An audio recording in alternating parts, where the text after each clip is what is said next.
question is, what is the romantic? Please look at the slide, and that is a question that we have to look at. What is the romantic? Now, what is the romantic? Romanticism was a movement that began in Germany in the late 18th century and spread through Europe in the 19th century. It was a movement against the neoclassical decorum, against artificiality, and canvassed for the natural, the rural against the urban, and for emotions against thought. Romanticism also looked at feeling and thought that feeling was more important than thought. For the Romantics, and spontaneity was considered better than stuck phraseology. Here is one of the posters that we have for Arms and the Man of one of the productions, and you have all the characters over there and the setting. Previous slide.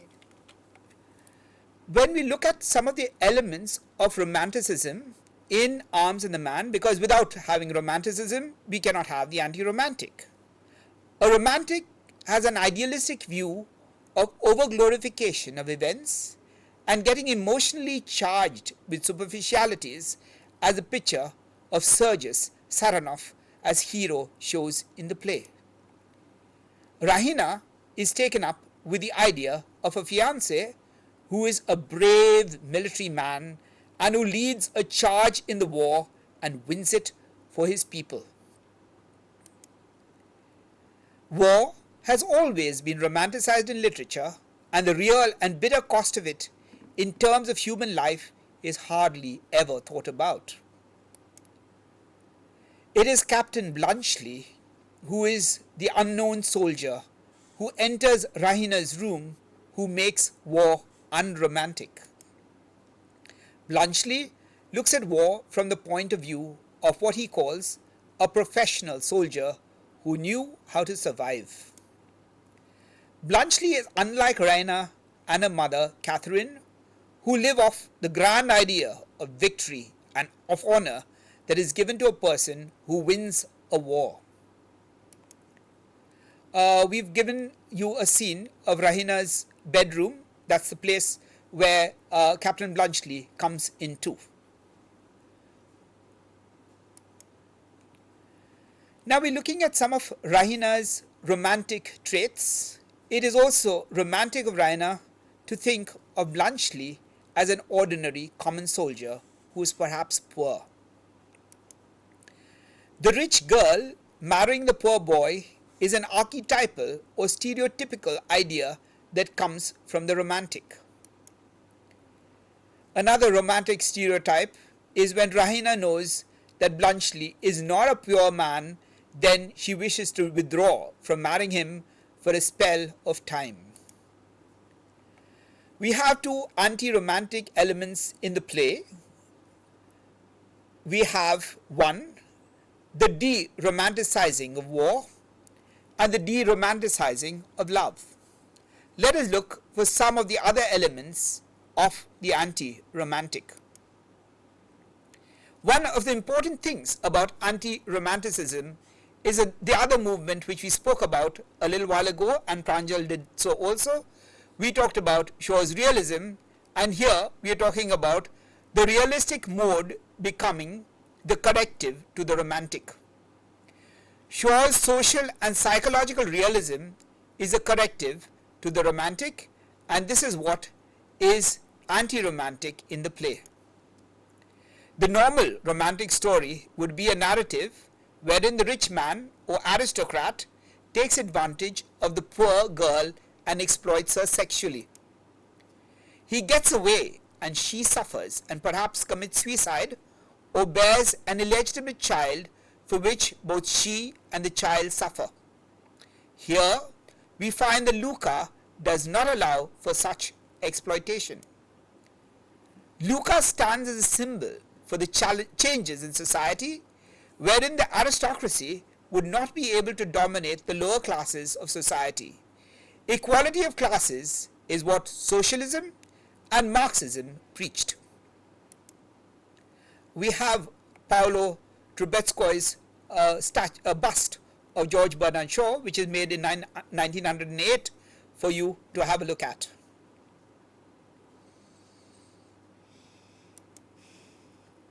Well, I would like to talk now about social realism as anti-romantic.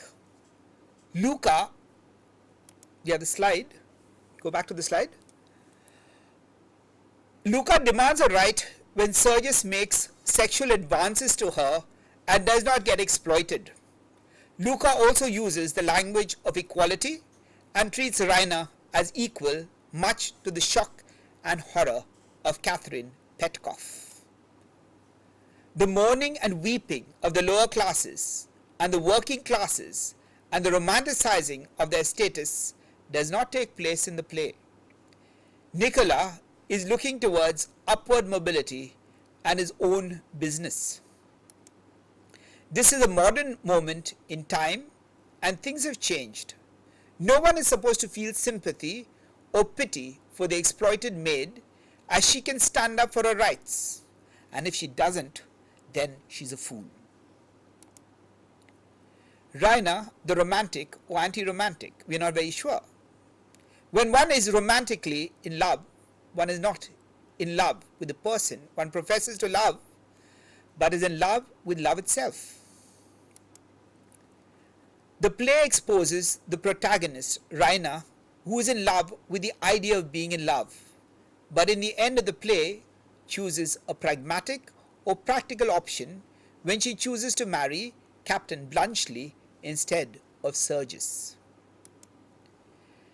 When we consider the anti-romantic, we must look at Captain Bluntschli, who says that he started off as a romantic but now is a professional soldier who does not want to be killed and is not idealistic like a romantic. Bluntschli likes to have chocolate cream biscuits rather than cartridges. This is because survival is important, which makes him anti-romantic. Shaw's version of circumstance as anti-romantic. It is important to consider Shaw's version of circumstance and how a person acquires what she or he acquires not because of his or her genius, as the romantics would believe, but because of circumstance. Here we look at the next slide. The romantics believed that no matter what the circumstance was, genius would overflow itself and become available to everyone. Shaw's understanding of success is realistic because it believes in considering the location where one is placed and what one does with it. Shaw's anti-romanticism is also seen in his depiction of social realism. Luca and Nicola are there in the play to tell us that there is a class hierarchy operating in society, and that too within a modern society that is changing society itself. Nicola has a dream of opening his own business. His clientele would consist of the same people he is now serving, and therefore he is servile and compliant with the establishment that he serves, exploitative as they may be. As far as Nicola's psychological and social realism is concerned, there is both psychological realism and social realism operating in Nicola's character when he is servile and has a dream of opening his business. He is pragmatic and not romantic in his dream. Luca does not see herself as belonging to the servant class or laborer class and would like to move out of it as soon as possible. This is something which we all call upward mobility. If marriage is a way out of the labor class, then Luca will take it. The means do not matter to her, but upward mobility does. Nicola is still governed by an ethics of honesty and hard work to move out of the social class he is in. The play perhaps suggests that he may not be able to get there given his kind of ethical position. Now we look at the anti-romantic and the class position. Catherine Petkoff and Rahina Petkoff stand for those who are romantic and are of the upper class. Reality does not matter to them, and they have the idealism which is of romantic origin, for example, the heroism of Sergius. This we come to know from Sergius's own words that it is a sham. Now we look at something that we call quixotic versus the anti-romantic. Notions of sacrificing oneself for a nation or country is romantic and heroic, but heroes and patriots are looked at as quixotic by Captain Bluntschli. He actually refers to Sergius Saranoff as Don Quixote tilting at windmills. But Sergius too, at the end of the play, thinks of war as cowardly, because it is a question of attacking those who are weak and becoming a victor and cowering down or bending before the strong. Bluntschli also brings the horror of the war into the bedroom of the most romantic of all the characters, Raina, when he tells her that his being killed in front of her would not be a nice scene to witness. Bluntschli also strips Raina's romantic notions away when he is her chocolate cream soldier surviving on chocolate cream biscuits instead of carrying cartridges to fight. Besides, he breaks the romantic stereotype when he is not the poor man the rich girl wants to marry, but is the son of a rich businessman who asks for Raina's hand. Aristocracy crumbling as the anti-romantic. We are looking at the play now from a kind of a historical perspective. Catherine Petkoff's romantic notion is associated with a feudal mindset, and she thinks that the Petkoffs and the Saranoffs are old, respectable families of Bulgaria. All Catherine's notions are squashed to bits by Sergius's behavior with Loka and his suggested marriage to her. Also, Catherine, looking down on Bluntschli, is overturned when she finds him a rich man. The aristocracy crumbling also implies that the notion of a gentleman is squashed. The notion of a gentleman is squashed by Bluntschli, and the behavior of Sergius, who finds that his behavior with Luca, by his own admission, is not ideal at all. We must remember that in the play, Sergius wants to challenge Bluntschli to a duel, but Bluntschli himself says that he is what you call a practical, professional soldier. So he puts aside the duel as an anti-romantic kind of device. The duel is a romantic device which goes back to the medieval romance, one of the notions from which romanticism is derived, or the word romanticism is derived. Sergius challenges Bluntschli to a duel, but Bluntschli does not even consider it worth the offer.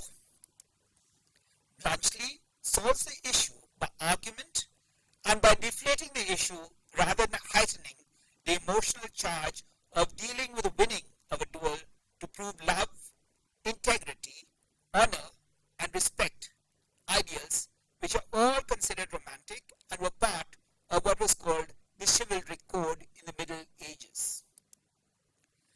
Yeah, here we have a picture of the players who are playing in one of the productions of Arms and the Man. Yeah, I think that must be Mrs. Petkoff and probably Sergius. Now we look at the anti-romantic as a kind of a comic device. The comedy derives from the fact that the play uses romantic devices that are picked up and one finds them amusing. While truth is a romantic ideal in the play, one finds that Raina believes she is telling the truth, but Bluntschli proves otherwise. The telling of lies for Bluntschli is not a problem, but is a means of survival depending on the situation.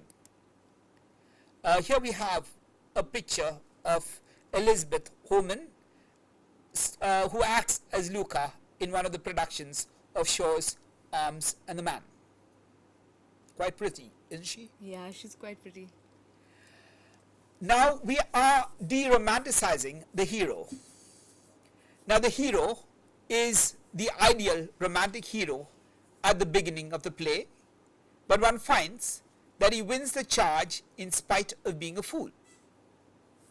We also, I think we must remember that we have the picture of Sergius Saranov shown to Bluntschli, and that becomes very romantic because the idea is that